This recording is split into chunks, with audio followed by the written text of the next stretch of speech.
커버에 있는 베스는 또 특징이 뭐냐면, 제가 지금 오픈로트에서 방금 설명을 들었던 거고, 커버에 있는 베스들은 그 커버에 루어가 딱 들어왔을 때 바로 먹는 애들도 있고, 그리고 안 먹는 애들도 있고, 여러 가지 종류가 있어요. 근데 특히 지금 여기서 제가 낚시를 뭐 좀 하신 분들은 커버 낚시를 많이 하시잖아요. 근데 저는 커버 낚시를 진짜 좋아합니다. 어느 정도 좋아하냐면은 제 낚시의 90%가 커버 낚시예요. 솔직히 피네스피싱, 스몰로버직으로 실제로 하는 낚시 행위보다 커버 낚시가 월등히 많습니다. 토너먼트에서 제가 우승을 거의 열 몇 번을 했는데, 전체적으로 따져봤을 때 피네스피싱으로, 그 피네스피싱 중에서 라이트 리그로 단상에 올라간 거는 몇 번 안 돼요. 근데 커버 낚시 플러스 피네스피싱을 접목했을 때 단상에 들어가는 게 거의 대부분입니다. 작년에 제가 MLF 최종전 우승을 했었을 때, 그때 제 태클이 뭐냐면 헤비대에 20파운드 라인에 루어는 5g짜리 러버지그였어요.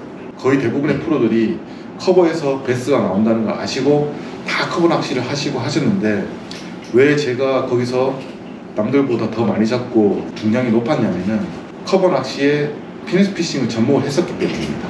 그래서 커버 낚시를 하다 보면은 프로님은 1온수 텍사스 싱크를 던졌어. 첫날에 자기 나름대로 만족을 했는데 너무 떨군 게 많아서 그 다음날은 그 떨군 것만 방지하면은 자기도 2등 안에 올라가겠다. 그래서 저한테도 야, 내일 나도 같이 올라가자, 이런 얘기를 했었거든요.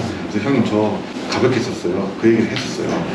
그랬더니 아시고 계시더라고요. 너 딱 보니까 그거 쓰는 것 같더라고요. 왜냐면 이렇게 던질 때 자세만 봐도 이게 무거운 건지 가벼운 건지 알거든요. 던지고 나서 보통 두세 번 요요잉 해가지고 이렇게 하고 다시 해서 또 저기다 툭 던지고 그러잖아요. 그게 아니라 진짜 확실히 고기가 있을 것 같은 포인트에서는 던져놓고 한 1분까지도 계속 제자리에서 이렇게 흔들어요. 이렇게. 그러면은 만약에 베스가 있다 했었을 때 반응은 거의 1분 내에 들어옵니다. 한 10초 내에 들어옵니다. 근데 커버가 어마어마하게 길잖아요. 그리고 커버에 깊이도 있고 11가지 거리도 있고 요 깊이도 있어요. 근데 내 루어는 점으로 되어 있습니다. 그러면은 그 많은 범위를 다 쑤셔볼 겁니까? 다 쑤셔야 돼요? 쑤시려면 하루 종일해도 부족해요. 그러면 베스가 내 루어인 대로 오게끔 하면 되잖아요. 네. 그때 들어가는 게 또 마이크로 쉐이킹. 놓고 미세하게 싹 흔들어줘요. 이렇게 흔들어주면은 3m 바깥에 있던 다른 커버에 있던 애들이 이 루어의 존재를 알고 옵니다. 이렇게 싹 타고 와서 루어의 존재를 보고 먹죠. 그래서 흔들고 한참 있다가 우욱 하는 게 느껴지는 게 뭐냐면, 여기 있던 베스가 먹는 경우는 10초 이내에서 먹는 거고, 좀 멀리 있던 애들이 오는 거는 1분까지 기다려줘야지만 그 자리에 와가지고 먹고 들어가는 거죠. 그래서 커버 낚시를 할 때 하나만 알고 둘은 모르는 게, 무식한 장비와 어마어마하게 잘 뚫을 것 같은 그러한 무거운 태클, 이게 아니라 고기를 루어인대로 끌어와야 되는 그 능력이 저는 커버 낚시에서 제일 중요하다고 봐요. 물론 랜딩하는 기술도 중요해요. 고기가 딱 먹었죠? 먹고 랜딩을 하는 기술도 중요한데, 그거는 그 커버의 재질이라든가 두께, 그 다음에 내가 캐스팅했던 그 궤적 따라서 좀 틀린 거고, 그거는 너무 디테일한 거라 실전에 가서 이제 이렇게 얘기 드릴 수 있는 거고, 그냥 아까 얘기했던 테크닉만 봤을 때 피네스 테크닉이 커버 낚시에 어떻게 접목되는지 그걸 지금 말씀을 드렸던 겁니다. 그래서 앞으로 워킹 낚시를 하면은 커버를 칠 수 있는 공간이 진짜 한정적이에요. 내가 넣을 수 있는 공간이 한정적이야. 그러면은 3번만 넣고 끝나고 딴 데 가야지, 그게 아니고 한 자리에 넣어서 고기가 그 주변에 있는 고기를 끌어와야 돼요. 그때 필요한 게 미세하게 천천히 흔들어주는 거예요. 이 루어의 액션이 한 3m까지는 전달이 돼요. 웜에 따라도 틀리고 중량을 쓰는 것도 좀 틀린데, 3m, 제 느낌인데 3m 주변에 있는 베스들은 끌어모을 수가 있어요. 그러면은 내가 한 번 던졌지만 요만큼의 커버링을 한다는 거죠. 그러면 그 다음번에는 딱 저 자리, 요만큼 커버링. 낚시를 할 때 그런 개념을 알고 탁탁탁 접근하면은 100m라는 커버 군락이 쫙 펼쳐진 자리가 대충 나눠서 시간대가 얼마큼 해서 투자가 돼서 여기를 다 칠지가 결정이 됩니다. 이런 것까지 계산을 하고 저는 낚시를 해요. 작년에 저랑 같이 낚시를 해보셔서 알잖아요. 네. 어떤 경험이 있었냐면은 내꼬 가지고 낚시를 했어요. 처음에 몇 번 이렇게 했는데 안 나와. 똑같은 자리에 또 했는데 안 나왔어. 근데 내꼬를 던져놓고 가이드 모터가 문제가 있어가지고 이렇게 쫙쫙쫙 어떻게 정리를 하고 딱 나오는데 거의 한 30초인가 기다렸죠. 딱 떴는데 탁 녹은 거야. 그건 뭐냐면 물속에서 웜이 천천히 이렇게 물살이라는 게 흔들리잖아요. 그러면은 그 자리는 없던 애가 옆에 있던 애가 천천히 다가와서 그걸 탁 먹은 거죠. 그 정도의 느린 액션에 반응한다는 걸 그때 딱 깨달았던 거예요. 그래가지고 태클 싹 다 집어였고 이미 오늘 그 한 마리 잡았을 때 이미 오늘 패턴을 다 파겠다 해가지고 그때부터 우당탕탕 잡았죠. 순식간에. 그래서 꼴찌 정도에 달리고 있다가 순식간에 1등으로 치고 올라갔어요. 루어를 어떻게 운영하느냐, 판단을 어떻게 세우느냐에 따라서 토너먼트는 확 바뀌어버릴 수가 있어요. 그래가지고 그때도 롱스테이, 내꼬를 던져놓고 내꼬가 이제 물속에서 탁 떨어지면은 그날 이렇게 해서 그냥 던진 게 아니고 떨어지고 난 다음에 천천히 꿈틀꿈틀하면서 이렇게 움직여요. 이렇게. 네. 그래서 물살에 이렇게 쑥쑥쑥 굴러가거나 이렇게. 이런 것도 베스한테는 그동안 보지 못했던 액션이야. 다들 던져놓고 막 흔들어 이렇게. 근데 그걸로 해가지고 딱 던져놓고 그 다음부터는 이제 마이크로 쉐이킹이 또 추가 알파가 플러스 알파가 됐죠. 던져놓고 마이크로 쉐이킹을 싹 하면은 욱 하고 들어가는 거야. 계속 잡았어 그때.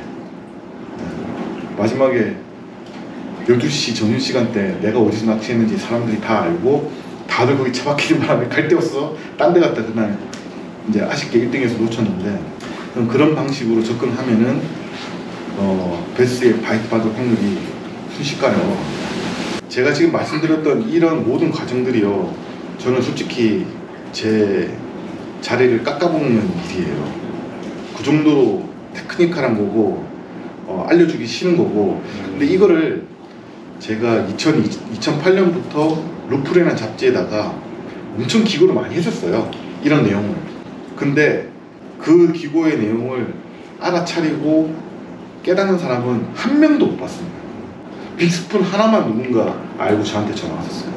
네. 그래가지고 지금 오늘 말씀드리는 내용이 제가 봤을 때는 아마 낚시 테크닉의 이 비약적인 상승에 있어서는 엄청 도움이 되지 않을까, 이렇게 생각이 됩니다. 또 마무리로 또 이제 마지막 시간인데요, 훅에 대해서 설명드릴게요. 베스 낚시는 확률입니다. 확률. 특히 토너먼트는 이 확률이 누가 높으냐에 따라서 우승을 하냐 마냐 좌우를 합니다.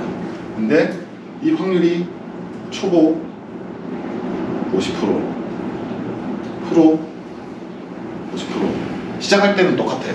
근데 플러스 1%씩 계속 올리는 거예요. 이걸 어떻게 올리느냐, 훅 끝이 약간 손상이 됐어. 그러면은 마이너스 그대로 이제 50%로 시작하는 거예요. 근데 그걸 보고 갈아요. 갈아서 1%를 올리고, 라인 밸런스, 토탈 밸런스를 해가지고 로드, 라인, 릴, 채비, 이 모든 게 루어가 운영하기에 가장 적합한 루어를 올리는 거, 그것도 뭐 한 10% 올리고, 그 다음에 나의 랜딩 자세, 그 다음에 훅셋 하는 방법, 그런 모든 부분들이 프로는 플러스 1%씩 계속 올라가가지고 100%가 되는 거예요. 50%로도 프로 할 수 있습니다, 운 좋으면. 근데 고기 잡아서 터뜨렸어. 훅셋 했는데 툭 빠져버렸어. 요거는 이제 깎아먹는 거죠. 절대로 빠뜨리지 않겠다. 그 상태로 준비를 하는 거예요, 태클 준비를. 그리고 훅도 메이커가, 국내 메이커가 얼마나 많아요. 국산 훅도 있고, 뭐 하야부사, 뭐 어너 엄청나게 많지 않습니까? 근데 그 훅 메이커들마다 그 훅을 써야 되는 이유가 다 있습니다. 어떤 상황에서 써야 되고, 이 훅은 무엇에 장점이 있고, 그게 다 있어요. 그거를 이용해 먹는 사람이 있는가 하면 가격 보고 크기 보고 사는 사람이 있어요. 그래서 제가 훅을 얘기하는 겁니다. 피렌스 피싱은 훅이 진짜 중요합니다. 고기를 랜딩하는 확률을 높이는 게 훅이거든요. 그러면은 바이트를 애써 받았는데 중간에 빠진다거나 그러면은 진짜 허무하잖아요. 그래서 저는 훅 관리를 진짜 중요시하고, 훅을 선택하는 데 있어서 심하게 말하는 미친놈 소리 들을 정도로 이렇게 좀 관리를 심각하게 하는 편이에요. 그래서 훅에 대해서 설명을 할 텐데, 훅에 대해서 중요한 거를 깨우치게 된 계기가 또 한 번 있습니다. 한 20년 전쯤에 저는 이제 원래 바다 낚시도 많이 했었는데, 제가 부산에 살았었는데 다니시는 분이 이제 저하고 아주 친한 분이었어요.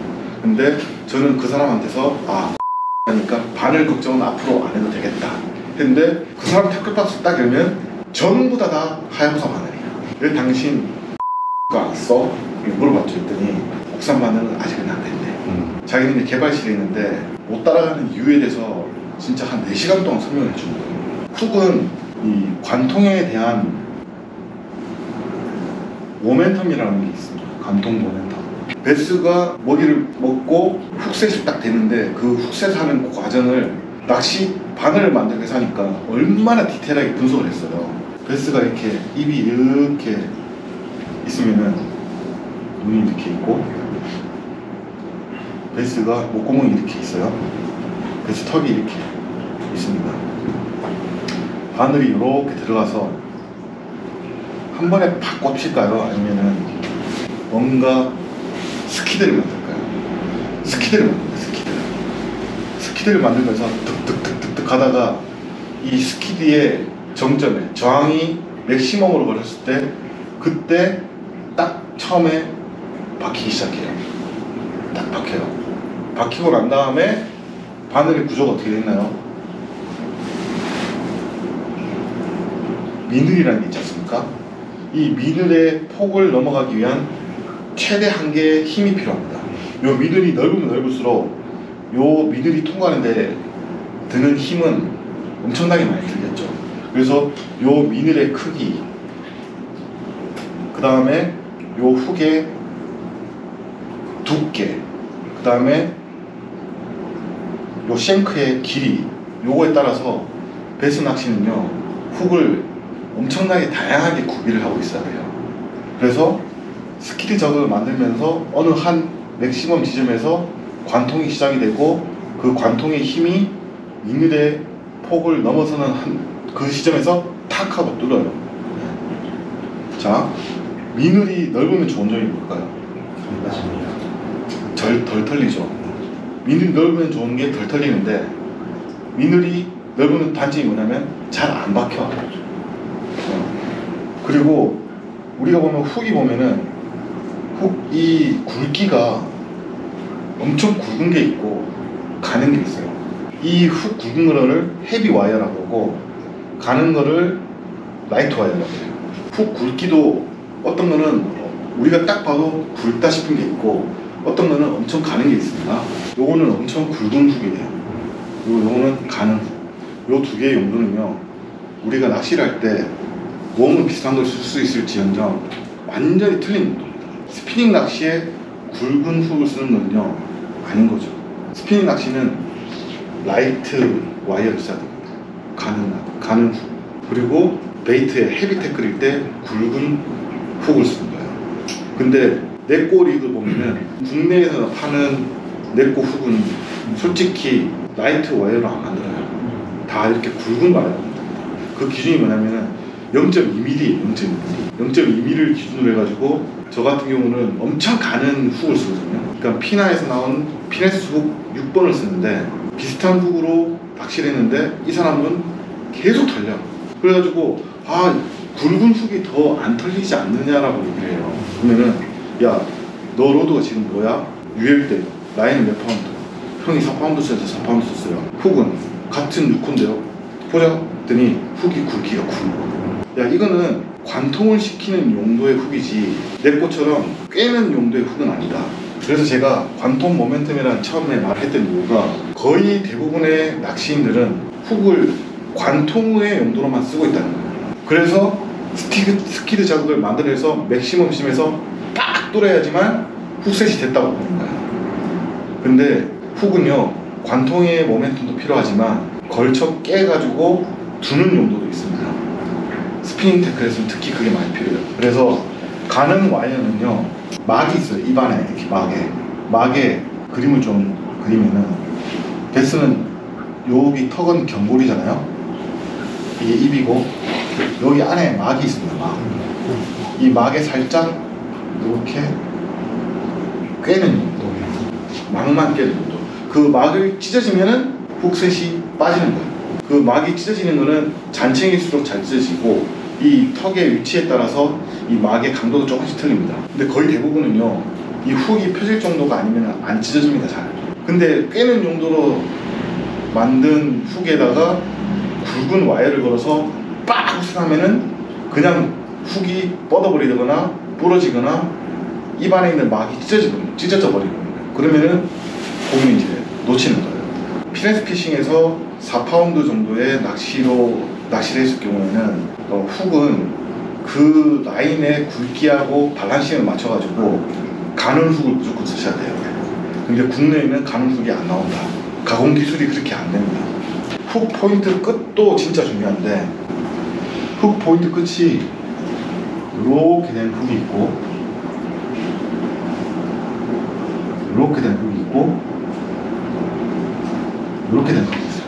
그리고 훅이 포인트가 이 센터를 기준했을 때 웜 훅이 이렇게 생겼잖아요. 이렇게 해가지고 이렇게 해서 이렇게 되잖아요. 이게 튀어나와서 이렇게 된 것도 있고, 어떤 거는 처음부터 이렇게 만들어진 것도 있고, 어떤 거는 이렇게 된 것도 있어요. 이것도 상황에 따라서 다 틀립니다. 어떤 거는 이게 없어, 바로 이렇게 된 것도 있어요. 이건 뭐예요? 스트레이트 훅. 꺾이는 지점이 많으면 많을수록 스프링처럼 얘가 휘어진다, 이렇게. 그래서 커버 낚시에서 큰 고기를 랜딩을 할 때는 미국에 있는 애들은 무조건 스트레이트 훅을 써요. 근데 스트레이트 훅은 뭐가 불편하냐, 계속 원 바깥으로 훅이 나와가지고 자꾸 채비가 걸려. 그래서 스트레이트 훅은 커버 낚시에서 쓰지만 이 웜 세팅하는 거를 진짜 잘해야 된다. 던져놓고 뺄 때도 부드럽게 달달달달 달달하면서 빼야지, 그냥 무식하게 뭐 걸리면 딱 이렇게 하는 순간 그냥 다 그냥 밑걸림이 생겨버려요. 자, 요 세 개의 차이는요, 베스의 활성도에 따라서 다르게 써야 돼요. 요거는 장점이 뭐냐면, 안으로 후에 있는 훅을 갖다가 베스가 입질을 했을 때는 절대로 안 털리는 확률이 높아요. 이렇게 생각합니다. 왜냐, 턱 안에서 훅이 이렇게 얼가미처럼 베스를 잡고 있어요.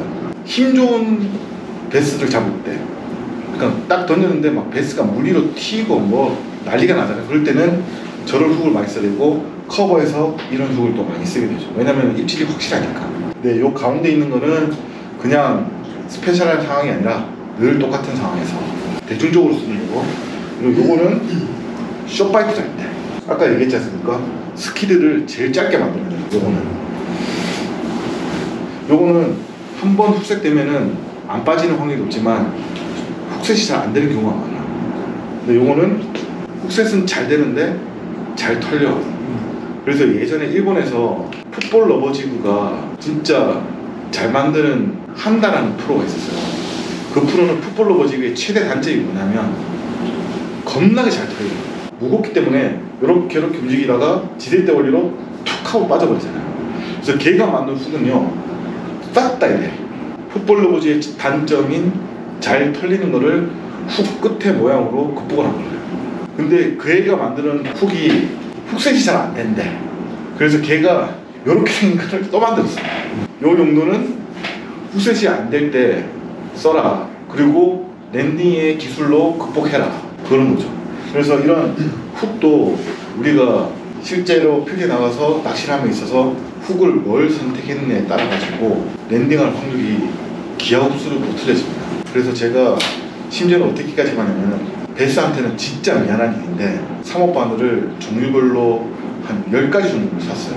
가마카츠, 오너, 피나, 버클리, 국산 바늘 싹 해가지고 훅을 잡고 턱을 다 깨봤어요, 이렇게. 근데 어느 훅이 제일 쉽게 딱 뚫리는지 보고 그 다음에 탁탁 타면서 빠지는 것도 한번 테스트 해봤어요. 그래서 그때 이제 와, 너무 차이가 큰 훅이 딱 2개가 있는 거예요. 그래서 무조건 그 훅만 써야 되겠다 해가지고 그 다음부터는 그 훅만 쓰기 시작한 거예요. 상황에 따라 틀리겠죠. 숏바이트냐 아니면은 뭐 바이트는 확실한데 잘 털리느냐. 근데 훅의 메이커도 본인의 낚시 스타일에 맞게끔 그 정도로 한번 디테일하게 파고들 필요도 있다. 근데 이제 김준준 프로님은 피나바를 많이 쓰시는데 저도 피나바를 많이 씁니다. 참고로 피나바들이 관통력에 있어서만큼은 타 브랜드에 있어서 최강입니다. 최강. 근데 피나바들이 단점이 뭐냐면 녹이 잘 쓸어요. 그래서 거의 1위입니다. 그리고 두 번째로 제가 잘 쓰는 게 이제 가마카츠 거. 가마카츠 거는 훅이 제일 튼튼한 훅으로 이제 세계에서 제일 유명한 훅이 가마카츠 훅이거든요. 그래서 커버 낚시 많이 할 때는 가마카츠 훅으로 주로 많이 써요. 피네스한 용도로 쓸 때는 오너나 그랑이라는 바늘이 있거든요. 발바스, 네, 그거를 또 많이 쓰고. 그래서 내가 낚시하는 그 스타일에 따라서 거기에 맞는 훅을 본인의 낚시 스타일에 맞게끔 잘 선택하는 것도 진짜 중요한 것 중에 하나입니다. 넷꼬리를 쓰셨는데 훅이 자꾸 빠진다고 했잖아요. 그럼 첫 번째로 봐야 될 게 그 훅이 내 라인과 내 로드의 휨새와 적합하게 세팅이 됐냐는 거예요. 그러니까 한마디로 말씀드리면 UL 때에는 3파운드에서 4파운드가 베스트 매치고 거기에 맞는 넷꼬 훅은 6번 훅의 라이트 와이어 가면 갈수록 좋습니다. 왜냐 UL 때는 훅을 부러뜨릴 이유가 없어요. 그냥 살짝 깨는 용도로만 써야 됩니다. 그리고 아까 전에 제가 또 얘기한 것 중에 또 빠진 게 뭐냐면 우리가 굵은 라인을 썼을 때 베스가 또 잘 털려요. 굵은 라인을 쓸 때 베스가 잘 털리는 이유 중에 하나가 이 라인이 한 30m를 날아갔죠. 뭐 한 10m만 날아갔다고 보시죠. 베스는 여기로 가요. 나는 여기서 훅셋이 됐어요. 그러면은 라인이 이렇게 되지 않습니까? 이 라인이 굵으면 굵을수록 물의 저항을 싹 받으면서 이렇게 베스가 턴을 해요. 근데 그 순간 베스가 물 위로 빵 떴어요. 그러면은 이 물의 라인이 이렇게 휘어져 있던 라인이 물 위로 뜨는 순간 그 라인에 걸려있던 저항이 싹 없어져 버리잖아요. 그러면은 텐션이 싹 없어져 버립니다. 그러면은 팍 트는 순간 그대로 다 털립니다. 근데 라인이 가르면 가는수록 요 라인을 찢는 물의 저항이 없어요. 그래서 이렇게 돼요. 이렇게 쫙 일자로 쫙 커요. 그래서 탁 터트리듯 털려고 딱 떠오르는 순간에도 라인이 텐션이 유지가 되죠. 그렇기 때문에 라인을 가늘게 쓰라는 것도 아까 그 얘기했던 중에 잠깐 빠진 게 그것도 있습니다. 잘 안 털려요. 실제로 진짜 그렇습니다. 특히 딥에서 한 6m에서 고기를 딱 걸어가지고 랜딩을 하려고 하는데 물 위로 딱 떠오르지 않으면 물속에 이미 라인이 이만큼 잠겨 있어요. 탁 떠오르는 순간 그 잠겨있는 라인이 물 위로 올라오면서 싹 텐션이 딱 빠져버리죠. 그러면 그냥 바로 털립니다. 훅에서 설명드리는 거는 요거는 이제 끝.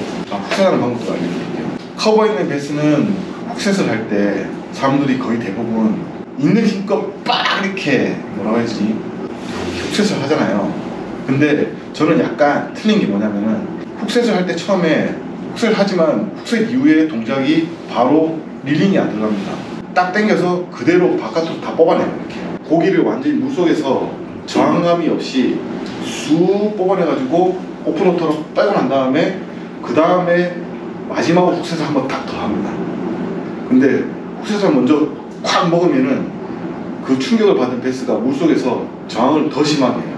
그래서 커버 안으로 더 많이 숨습니다. 그래서 랜딩할 확률이 확실히 떨어지죠. 커버 낚시를 하면서 연습을 한번 해보세요. 훅셋을 부드럽게 쭉 뽑아서 베스를 턱에다가 스키드 자국만 만들어 놓고 관통은 안 된 상태에서 오픈워터로 끄잡아내고 난 다음에 완전히 끄잡아내고 난 다음에 그때 마지막으로 빡 까가지고 관통을 딱 시키는 거예요. 그렇게 하면은 훨씬 더 랜딩 확률이 높아지고 감는 확률이 거의 없어요. 스피닝 태클은 절대 훅셋을 이렇게 하면 안 됩니다. 스피닝 태클 딱 던지고 입질 두면 확 이렇게 하잖아요. 그게 아니고 스피닝은 꿰는 용도라 했지 않습니까?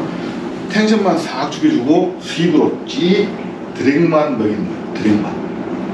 드랙이 울릴 정도로 드랙이 찌 하고 울릴 정도로 이렇게 부드럽게 스윕 훅셋 이렇게 딱 이렇게 까면은요 라인 매듭에서 일단 쇼크 먹고 그 다음에 막이 찢어질 확률이 높아요.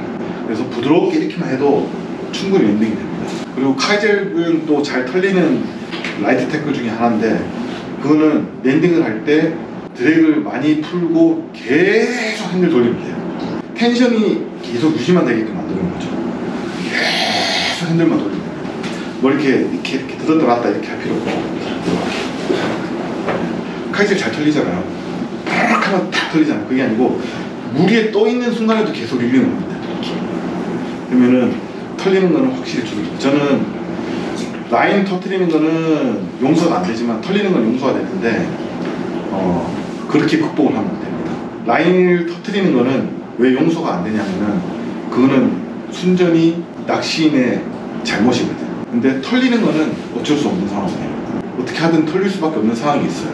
그래서 그거는 릴링을 많이 하면 많이 할수록 털릴 확률이 떨어집니다.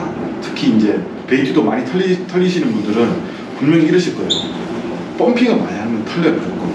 왜냐면은 관통되어 있는 요 훅 자리가 점점 펌핑을 하면서 넓어집니다. 이렇게. 힘이 들어갔다가 빠졌다, 들어갔다 빠졌다 하니까 넓어집니다. 그래서 바다낚시 많이 하시는 분 알잖아요. 절대로 펌핑하지 말라. 드링만 주고 계속 릴링하세요 그러잖아요. 그 이유가 그것 때문입니다. 그래서 펌핑을 하면 멋있어 보이는데 펌핑하지 말고 딱 흡수해놓고 그대로 로드에 요것만 이용해가지고 그냥 릴링을 하는 거죠. 네. 그러면 털릴 확률이 확 줄어듭니다.